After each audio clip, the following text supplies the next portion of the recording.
हिंदू धर्म में पितरों को बहुत मान सम्मान दिया जाता है। पितृपक्ष की शुरुआत भाद्रपद मास की पूर्णिमा तिथि से होती है और अश्विन मास की कृष्ण पक्ष की अमावस्या तिथि को समापन होता है। इस साल सर्वप्रति अमावस्या श्राद्ध 2 अक्टूबर को है। मान्यता के मुताबिक श्राद्ध पर्व के 15 दिन अपने पितरों के निमित्त कृतज्ञता ज्ञापित करते हैं और उनके मोक्ष की कामना करने का यह समय होता है। ये जो 16 दिन का कन्यागत सूर्य यानी कि कनागत या महालय पक्ष, जिसे सामान्य भाषा में हम श्राद्ध पक्ष कहते हैं, ये 16 दिन का वो समय है जब हमारे पितृ हमारे घर पधारेंगे। ये 16 दिनों के अंदर संपूर्ण भारतवर्ष से लोग अपने पितरों के प्रसन्नता और पितृदोष की मुक्ति के लिए श्राद्ध कर्म करने आते हैं। देश भर में कई स्थानों पर श्राद्ध कर्म किए जाते हैं, लेकिन बद्रीनाथ धाम, हरिद्वार के नारायणी शिला मंदिर और बिहार के गया में श्राद्ध का खास महत्व बताया गया है। मान्यता के अनुसार हरिद्वार में स्थित नारायणी शिला भगवान श्री हरि नारायण के कंठ से नाभि तक का हिस्सा है। भगवान की कमल विग्रह स्वरूप का बीच का हिस्सा है। श्री हरि का कंठ से लेकर नाभि तक का हिस्सा हरिद्वार स्थित नारायणी शिला के रूप में पूजा जाता है। इसी कमल स्वरूप भगवान के चरण गया जी में विष्णुपाद और ऊपर का हिस्सा ब्रह्म कपाली के रूप में बद्रिकाश्रम अर्थात बद्रीनाथ धाम में पूजा जाता है। शास्त्रों में वर्णन है कि बद्रीनाथ धाम में भगवान विष्णु का शीश स्थित है, जबकि हरिद्वार के नारायणी शिला में धड़ और गया तीर्थ में भगवान के चरण स्थापित हैं। इसलिए इन 3 स्थानों पर श्राद्ध कर्म, पिंडदान और तर्पण करने का खास महत्व है। पितृपक्ष के दौरान बड़ी संख्या में श्रद्धालु बद्रीनाथ धाम, नारायणी शिला, गया जी आते हैं और अपने पितरों के मोक्ष की कामना करते हुए अपने तीर्थ पुरोहितों से विशेष पूजा अर्चना करवाते हैं। इस दौरान तीर्थ पुरोहित अपने यजमानों से श्राद्ध कर्म, पिंडदान और तर्पण कराते हैं। मान्यता है कि इससे दिवंगत आत्माओं को भोजन और पानी मिलता है। कर लेता, इसमें कोई संशय नहीं है। 16 दिनों में पितरों के निमित्त तर्पण, पिंडदान, ब्राह्मण को भोजन, गायदान आदि, नारायण बलि आदि करने का विधान नारायणी शिला में है और इसको करने से निश्चित पितरों की कृपा व्यक्ति को प्राप्त होती है। किसी व्यक्ति के जीवन में कमी है, पुत्र नहीं हो रहा है, विवाह नहीं हो रहा है, तो पितरों के आशीर्वाद से यहाँ जैसे ही पितृदोष की पूजा करते हैं, ये दोनों सुख व्यक्ति को प्राप्त हो जाते हैं। मान्यता के मुताबिक श्राद्ध पर्व में 15 दिनों तक पितर यमलोक से आकर पृथ्वी लोक पर निवास करते हैं। पुराणों में कहा गया है कि जब सूर्य कन्या राशि में आता है तब श्राद्ध पक्ष शुरू होते हैं। इस ग्रह योग में पितृलोक पृथ्वी के सबसे करीब होता है। यह ग्रह योग अश्विन कृष्ण पक्ष में बनता है, इसलिए पृथ्वी के सबसे निकट होने के कारण पितृ हमारे घर पहुंच पाते हैं।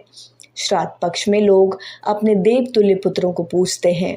कहा जाता है कि जो इस पक्ष में पितरों को भूल जाता है या फिर उनके अंतिम कर्म विधि विधान से पूरे नहीं करते, उनसे उनके पितृ रूठ जाते हैं। ऐसे रूष्ट पितरों को मनाने के लिए धरती पर 3 स्थान बनाए गए हैं। पहला बद्रीनाथ धाम, दूसरा हरिद्वार में नारायणी शिला और तीसरा स्थान गया जी। इन तीनों स्थानों पर श्राद्ध करने और पिंडदान करने से पूर्वजों को शांति मिलती है। श्राद्ध पक्ष के दौरान जिस तिथि को किसी के परिजन की मृत्यु होती है, उस तिथि पर उसका श्राद्ध किया जाता है। वहीं जिन लोगों को तिथियों का पता नहीं होता, वे अंत में पितृ विसर्जन की अमावस्या पर श्रद्धा स्वरूप अपने पितरों के मोक्ष की कामना करते हैं। मान्यता है कि हरिद्वार में नारायणी शिला पर पितरों का तर्पण करने से मोक्ष की प्राप्ति होती है। यही कारण है कि पितृपक्ष में श्राद्ध कर्म और अपने पितरों की आत्मा की शांति की पूजा के लिए देश ही नहीं विदेशों से भी बड़ी संख्या में श्रद्धालु आते हैं। श्री स्कंद पुराण में स्कंद महाराज भी लिखते हैं कि हरिद्वार के पश्चिम भारत में एक शिला है जिसे नारायणी शिला कहा जाता है। उसके दर्शन मात्र से ही व्यक्ति के समस्त पाप नष्ट हो जाते हैं। इसमें एक और बड़ी बात लिखी गई है कि जो व्यक्ति मनुष्य अपने पितरों का आस्था के साथ, श्रद्धा के साथ श्राद्ध करता है, उन्हें मोक्ष की प्राप्ति होती है। इस स्थान पर पूजा करने से न सिर्फ खुद के कुल पूर्वजों की बल्कि ननिहाल के कुल पूर्वजों की भी पूजा की जाती है तो उन्हें मुक्ति मिलती है। पितृ कार्य करने के बाद स्वयं का मोक्ष भी निश्चित कर लेना यह सिर्फ नारायणी शिला में ही संभव है। नारायणी शिला के बारे में बताया जाता है कि यह श्री हरिनारायण का हृदय स्थल है। यहाँ पर आकर कुछ लोग कहते हैं कि यह भगवान को अपने हृदय में सुनाई देता है। साथ ही भगवान के हृदय स्थान में लक्ष्मी वास करती हैं, जिससे श्रद्धालु जो भी मांगते हैं वह भगवान को सुनाई देता है और श्रद्धालुओं के मन की इच्छा को वो पूरी करते हैं। साथ ही ये भी कहा गया है कि इस स्थान पर भगवान स्वयं वास करते हैं, जिस कारण यहाँ श्राद्ध करने से मोक्ष की प्राप्ति हो जाती है। यहाँ आकर पितरों के निमित्त कर्म करता है तो उसके पितरों को मुक्ति तो मिलती ही है। साथ ही बड़ी बात ये भी है कि पितरों की पूर्णता में ही नारायणी से ही संभव है।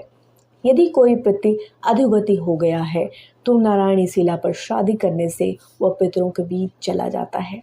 आते हैं नारायणी शिला मंदिर में, क्योंकि यहाँ पे भगवान नारायण का कंठ से लेकर नाभि तक का हिस्सा है और यहाँ स्वयं वर्णन आता है, यस्तत्र कुरुते श्राद्धम श्रद्धा भक्ति समन्वितः शतम मातृवंशापि पितृवंशापि शतम तथा स्वयं तारिता पितरस्तेन सत्यम न संशय। जो व्यक्ति अपने पितरों के निमित्त यहाँ श्राद्ध करता है वह 100 पितृकुल पिता बाबा आदि और मातृकुल नाना नानी आदि और स्वयं का मोक्ष कर लेता है, इसमें कोई संशय नहीं है। 16 दिनों में पितरों के निमित्त तर्पण, पिंडदान, ब्राह्मण को भोजन, गायदान आदि नारायण बलि आदि करने का विधान नारायणी शिला में है और इसको करने से निश्चित पितरों की कृपा व्यक्ति को प्राप्त होती है। किसी व्यक्ति के जीवन में कमी है, पुत्र नहीं हो रहा है, विवाह नहीं हो रहा है, तो पितरों के आशीर्वाद से यहाँ जैसे ही पितृदोष की पूजा करते हैं ये दोनों सुख व्यक्ति को प्राप्त हो जाते हैं। बहुत से लोग गया जी में जाकर पितरों की पूजा करते हैं। कहा जाता है यहाँ पितरों को अनंत काल के लिए मोक्ष प्रदान किया जाता है, लेकिन पितरों की पूर्णता नारायणी शिला पर ही संभव है, क्योंकि इसी स्थान पर पितरों के बीच भेजे जाते हैं और जब तक पितरों में नहीं जाते तब तक उन्हें पूर्णता मोक्ष की प्राप्ति नहीं होती। श्री नारायणी शिला पर वैसे तो पूरे साल श्रद्धालुओं का आना जाना रहता है, लेकिन अमावस्या और पितृकाल के दौरान यानी श्राद्ध पक्ष में यहाँ भारी संख्या में लोग पितरों के निमित्त पूजा अर्चना करने पहुँचते हैं। श्राद्ध पक्ष में प्रत्येक दिन अमावस्या की तरह ही फलदायी माना गया है। जब भी पितरों के निमित्त पूजा अर्चना की जाएगी उन्हें मोक्ष मिलेगा। जिस तरह गंगा स्नान के लिए कोई समय निर्धारित नहीं है, आप जब भी जाएंगे गंगा स्नान करके आप धन्य होते हैं, ऐसे ही नारायणी शिला पर ही आने का कोई वक्त तय नहीं है। आप जब भी जाएंगे पितरों को यहाँ से मोक्ष मिलेगा। पितरों को समर्पित 15 दिनों की अवधि बहुत शुभ मानी गई है। इन दिनों पितरों की आत्मा की शांति, पिंडदान, श्राद्ध कर्म, तर्पण आदि किए जाते हैं। धार्मिक मान्यता के अनुसार जिस व्यक्ति पे पितर प्रसन्न होते हैं उसके जीवन में कभी किसी चीज़ की कमी नहीं होती। पितृदोष से मुक्ति भी मिलती है। पितृपक्ष की शुरुआत भाद्रपद मास की पूर्णिमा तिथि से होती है। इसके बाद पितरों के नाम का दान, तर्पण और श्राद्ध कर्म होता है।